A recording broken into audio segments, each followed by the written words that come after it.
August 31st, 2010 in New York City. He was best known as a journalist and he was the king of the bars. He was featured in Louis Armstrong's Memories of Beason. He was a member of Benny Goodman's quartet. He organized his own band. The most famous songs is On the Sunny Side of the Street, Hot Mileage with Dizzy Gillespie, and Family Home.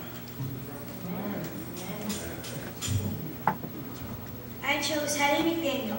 She was born June 10, 1895 in Wichita, Kansas, died October 26, in 1952.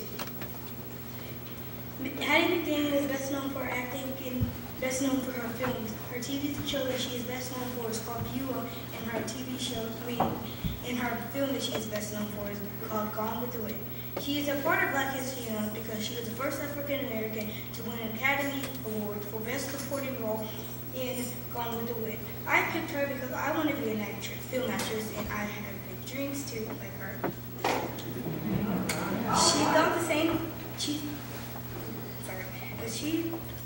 thought she didn't make it, but when she did make it, she said, "I did my best, and God did the rest."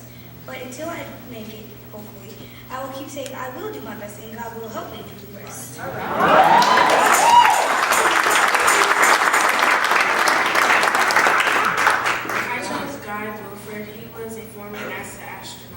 Who was the first African American to fly in space. He flew at the first night mission. He flew 4 shuttle missions in space.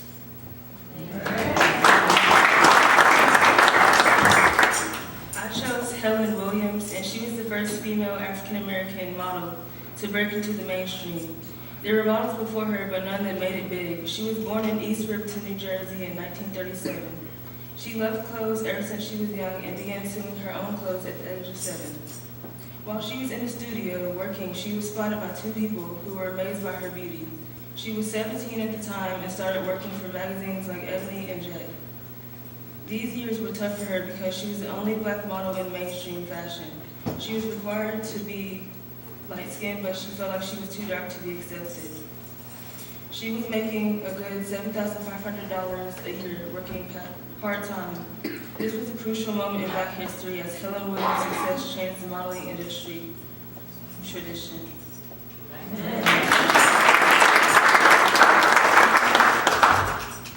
I chose Carter G. Woodson. He was born December 19, 1875, and he died April 3, 1950.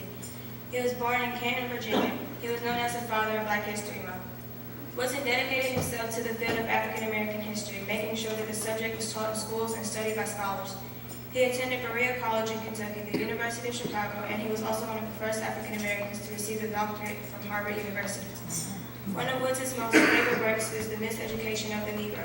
At first, his efforts gave us Negro History Week, which began in February 1926. It was later expanded and renamed Black History Month. Carter G. Woodson's legacy still lives on by Black History Month being celebrated nationally every year.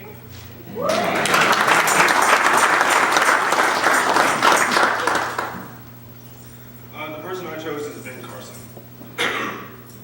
In his early life, he was born in Detroit, Michigan, and was the son of Sonia and Robert Carson. At the age of 8, his parents were divorced, and he and his older brother Curtis were raised by his mother Sonia. He attended Southwestern High School in Southwest Detroit, and later on went to graduate from Yale University, where he majored in psychology. Starting off, he worked his way up to be a neurosurgeon. He became more interested in pediatrics, and he believed of children, and I quote, "What you see is what you get. When they're in pain, they clearly show it with a frown on their face, or when they're happy, they show it by smiling brightly." In 1987, Carson successfully separated conjoined twins at the head. He was not only the first African American to do this, but the first person ever. While doing this, he worked with a 70-member surgical team led by himself, and they worked for 22 hours. At the end, the 2 twins were separated, and they both survived.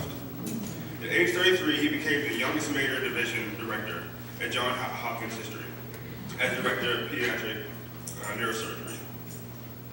In his later life, in 2008, the White House awarded Carson with the Presidential Medal of Freedom, which is the nation's highest civilian honor. He now is the writer and the bestseller of 6 best-selling books, Gifted hands, think big, the big picture, take the risk. America is beautiful in one nation.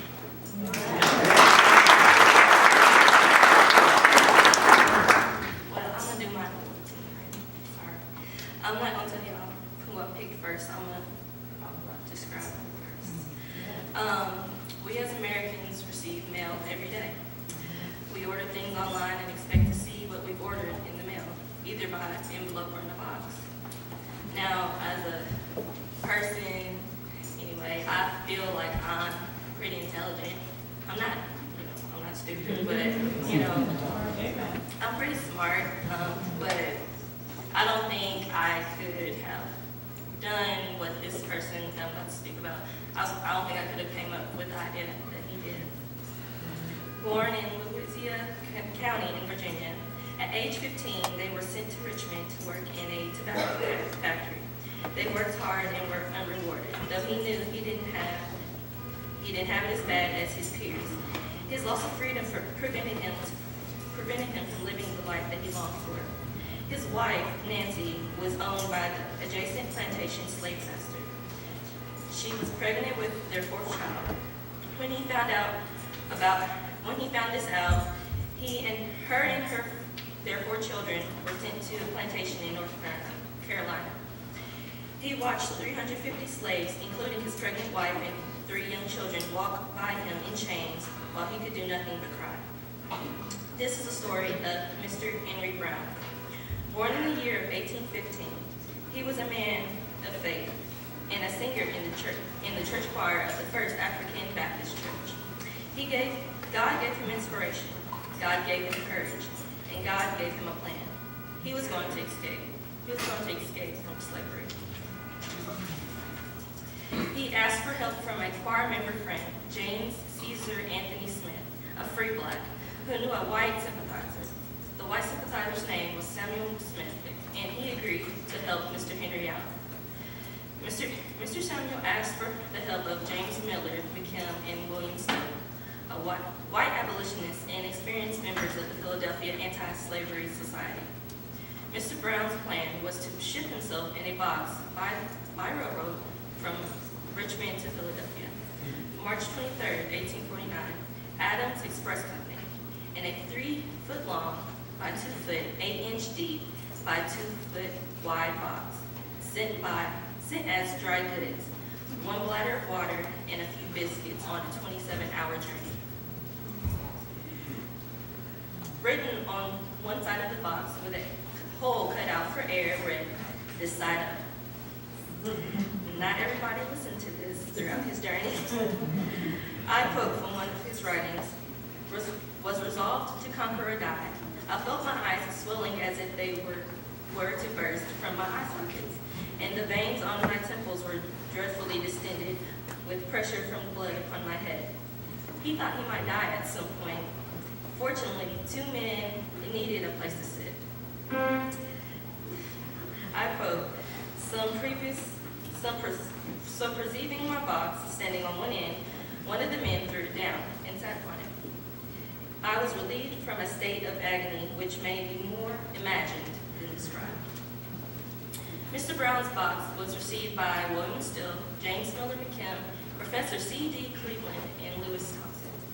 "How do you do, gentlemen?" Then he went on to recite a song. I waited patiently on the Lord, and he heard my prayer.